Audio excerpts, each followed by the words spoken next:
Vamos começar a resolução do problema 3.6 do Fundamento de Circuitos Elétricos, do Alexander Sadiko. Ele pede para determinarmos as tensões V1 a V3 no circuito da figura abaixo, essa figura que nós temos aqui, usando análise nodal. Aqui nós temos que prestar atenção no seguinte, a particularidade desse problema. Nós temos aqui os nós já definidos, o nó V1, o nó V2 e o nó V3. Tá? Então ele já definiu. Lembra, vamos aqui recapitular quais são os passos que nós temos para resolver um problema de análise nodal. Esses são os passos que nós temos para resolver esse tipo de problema. Escolher o nó de referência. Se a gente olhar aqui, escolher o nó de referência. Ele já está aqui o nó de referência. Então não precisamos desse método. Já foi feito. Determinar os nós, ou denominar os nós de não referência, já foram denominados. V1, V2 e V3. Aplicar a lei de Kirchhoff das correntes a cada um dos nós, nós vamos fazer, e usar a lei de Ohm para relacionar as correntes com as tensões nodais. Só que nós temos um problema. Nós temos uma fonte entre dois nós de não referência. Quando a gente tem uma fonte entre um nó de não referência e um nó de referência, é direto. A gente sabe que esse V3 é exatamente essa diferença de potencial. V3 é igual a 13 volts. Esse aqui já é um valor que nós sabemos. No entanto, quando nós temos uma fonte de tensão independente ou dependente entre dois nós de não referência, não dá para a gente aplicar análise nodal seguindo essa sequência. A gente tem que fazer dois outros passos. Vou continuar marcando aqui, que é o que nós chamamos de super nó. A gente tem aqui então um super nó. Então, o que a gente tem que fazer quando a gente encontra um super nó? Eu vou chamar aqui, ainda com, vamos pôr um asterisco aqui, tá? Quando a gente tem um super nó, é aplicar a lei de Kirchhoff para as correntes ao super nó e aplicar a lei de Kirchhoff para as tensões à malha que contém o super nó. Então, esses dois pontos aqui nós temos que aplicar também. Aqui está ficando meio feinho isso aqui. Vamos digitar essas informações. Fica menos feio. Então, voltando, digitei aqui essas informações, então a gente consegue ter algo um pouquinho mais limpo para poder aprender aqui. Vou deletar esse e substituir por essas informações. Bom, então, aqui nós temos, no caso de uma análise nodal geral, quando não tem o supernó, o que é o que define o supernó? É quando nós temos uma fonte de tensão, tá? E dependente ou independente entre dois nós de não referência. Tá? Esse aqui é o nó de referência, né? É o aterramento do circuito. Esse é o caso quando a gente tem um supernó. No entanto, a gente pode ter uma fonte de tensão entre o nó de não referência e o nó de referência. Nesse caso, o potencial maior é o V3, né? Então ele vai ser positivo. Então V3 é 13 volts. Se essa polaridade fosse inversa, né? Se aqui no lugar do mais fosse um menos e no lugar do menos fosse o mais, seria menos 13 volts. Então, no caso do supernó, nós precisamos definir quem aplicar, no caso, a lei de Kirchhoff para a corrente ao supernó e depois aplicar a lei de Kirchhoff para a tensão ao supernó. Vamos refazer esse desenho, levando em consideração o supernó, para nós aplicarmos a lei de Kirchhoff para a corrente. Okay? Então, eu vou refazer o desenho e aí a gente retorna. Só lembrando que esse resistor é de 2 Siemens. Por que aqui a resistência, o valor aqui está em Siemens? Porque ele está em termos da condutância, tá?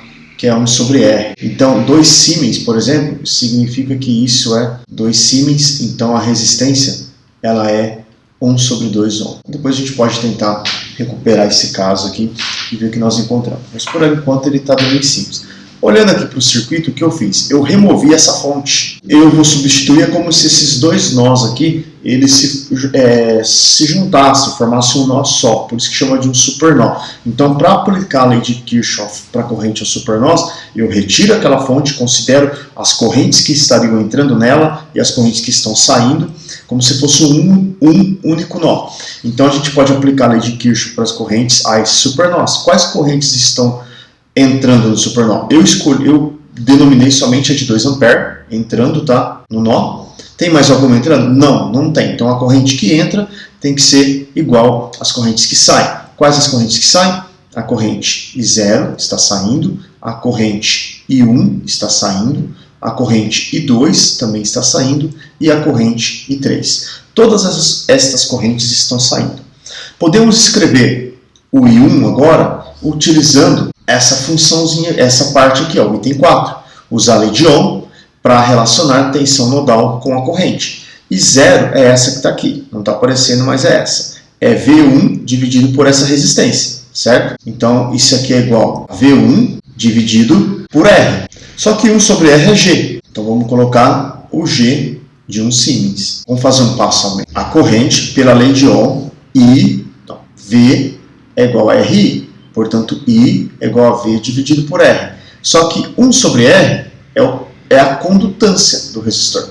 Então, I é igual a G vezes V, onde G é a condutância. São esses valores, 1 Siemens, 4 Siemens, 8 Siemens e sucessivamente. Então, isso aqui vai ser o G de 1 Siemens. Quanto que vale o V1? V1 eu não sei. E o G1S, ele vale o próprio 1. Então, I0 é V1, porque eu tenho 1 aqui multiplicando da condutância. Quanto que vale o I1? O I1 é esse que está aqui, ó, é V2 dividido por 4S. Desculpa, é V2 e a condutância de 4S. Então, vai ser V2 vezes o G de 4S.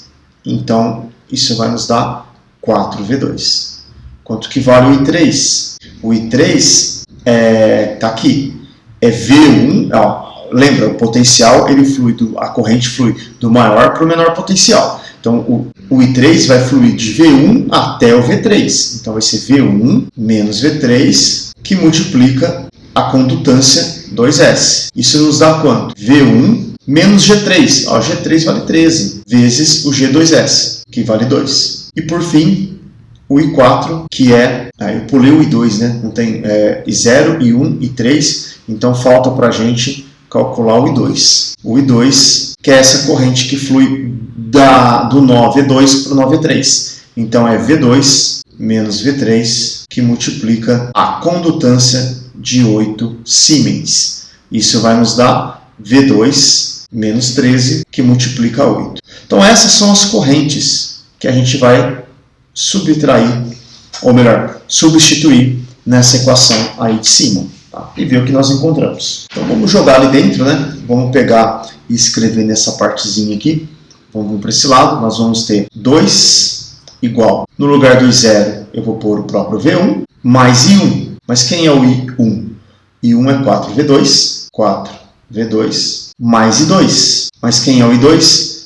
8, que multiplica V2 menos 13. Então, vai ser 8V2 menos 8 vezes 3.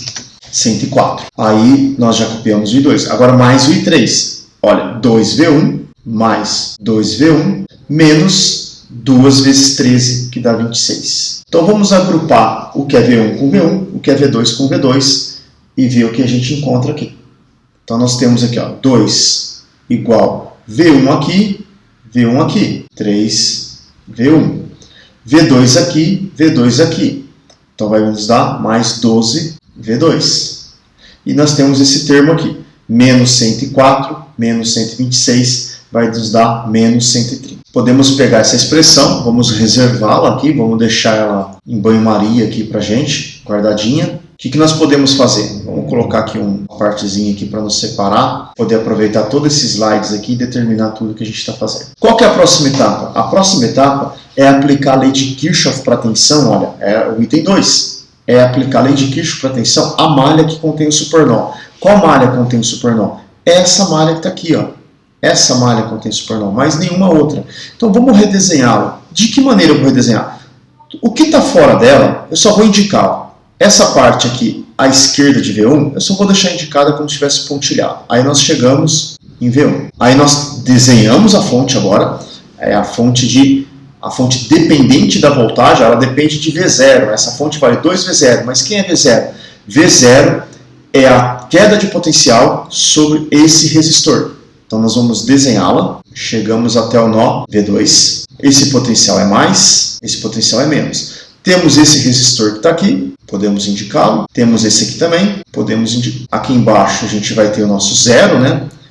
Porque esse ponto aqui é tudo curto-circuito, então aqui está o nosso aterramento. E tudo que está para cá eu não preciso desenhar, tudo que está para cima eu não preciso desenhar, nada que está para cá preciso desenhar, e o mesmo para cá. que me interessa é só o que ocorre dentro dessa malha. Então, nós podemos colocar aqui os valores. Esse cara aqui é 2V0. Eu sei que esse potencial aqui é mais menos V0. Eu sei que aqui esse potencial é maior do que esse, então aqui é positivo, aqui é negativo. Então a gente vai ter que adotar um sentido de propagação de uma corrente hipotética que poderia estar circulando dentro desse circuito. Eu vou considerar a corrente fluindo no sentido horário, tá bom? Quando a gente considera no sentido horário, o que eu vou ter? Nós vamos ter o seguinte, olha, vamos começar pela fonte dependente. Essa corrente que eu adotei aqui, ela está entrando pelo terminal positivo da fonte dependente. Então vai ser mais 2V0. Mais 2V0. Ela está entrando pelo terminal positivo de V2 também. Porque se esse cara é positivo, aqui é negativo. Então nós temos mais V2. E ela está entrando pelo terminal negativo desse potencial V1. Temos então menos V1. Okay? Tudo isso igual a zero. Bom, então vamos vir para esse lado aqui, para a gente colocar essa expressão. Olha que interessante, ó. O V2 não é a diferença de potencial deste ponto até o aterramento? Então, V2 é igual a V0. V2 é igual a V0. Essa é uma informação que o problema nos dá. Basta a gente olhar, olha, esse terminal é positivo, esse também é positivo, esse é negativo, esse aqui seria o zero, mas é o equivalente ao negativo. Então, V0 é exatamente igual a V2. Dessa maneira, nós podemos reagrupar isso daqui. Nós vamos ter menos V1, V2 e V0 são iguais, né? Isso mais 3V2 é igual a zero. Portanto, nós temos que V1 é igual a 3V2. Se V1 é igual a 3V2, podemos substituir aqui dentro e encontrar quem é o nosso V2, né? Porque nós vamos ter 2 é igual a 3, que multiplica V1, mas V1 é 3V2, 3V2, fechamos o parênteses, mais 12V2, menos 130. Então, nós vamos ter que 2, olha, vou passar esse 130 para cá, então vai ficar 2 mais 130, vai ficar 132, é igual a 9 mais 12, 21V2. Portanto, V2 é igual a quanto? 132 dividido por 21. 132 dividido por 21 dá 6,28 volts. Então, V2 é 6,28. 6,28 volts. Já encontramos o V2. Pegamos esse valor, jogamos aqui dentro. Nós vamos ter que V1 vai ser 2 vezes esse valor. 12,56. Desculpa, são 3 vezes. V1 é 3 vezes V2, então vai ser 18,86 mais ou menos, né? Então V1 é aproximadamente 18,86 volts. Basta jogar aqui dentro e multiplicar por 3. Olha, encontramos as 3 voltagens que o problema pediu. Ele pediu para a gente encontrar V1, está aqui. Pediu para determinar V2, está aqui. E o V3, ele já sai de cara lá no início do problema. Tá? Poderíamos deixar V3 indicado, né? E aí montar um sisteminha, mas não há necessidade disso, tá bom, pessoal? A gente tem 3 equações e 3 incógnitas, então já é o suficiente para a gente determinar.